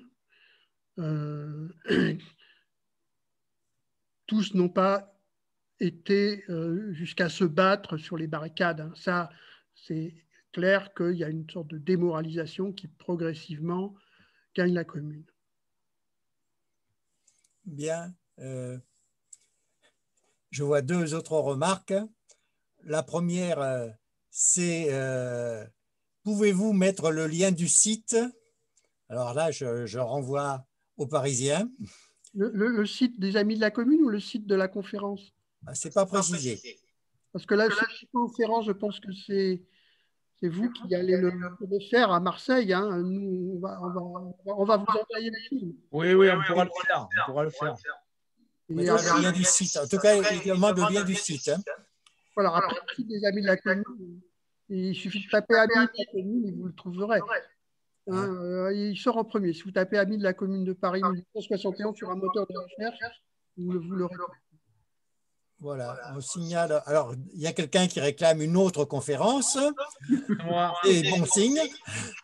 Ensuite, quelqu'un qui dit l'adresse de l'appli sur Google Play, c'est parcours communal, les communards au Père-Lachaise. C'est https parcours.commune 1871, je suppose. Oui. .org. Voilà, merci. Hein, voilà. Et sinon, moi, sur la répression, je voulais faire la remarque que là, une fois de plus, on voit avec la peur des possédants, la violence de la répression qu'ils ont eue. La peur de perdre, ça vraiment, je pense que c'est ça qui les anime. Ouais. À bientôt. Salut Jean. Écoute, malheureusement, on ne peut pas boire de communard, hein, pas de rouge avec un peu de... Je vais me le faire tout seul, t'inquiète pas. On va le boire chacun de son côté. Puis nous, on est demi-confinés maintenant. En plus. Ouais. Allez, bonne soirée. Merci. Bonne soirée à tous. Au revoir. Bonne soirée tout le monde. Nous avons la fraternité de Marseille et de Paris. Hein. Voilà. On est comme là, on n'a pas envie des querelles de clochers. Hein. Voilà. Oui. Très bien. Merci. Au revoir à tout le monde. Au revoir à tout le monde. Au revoir.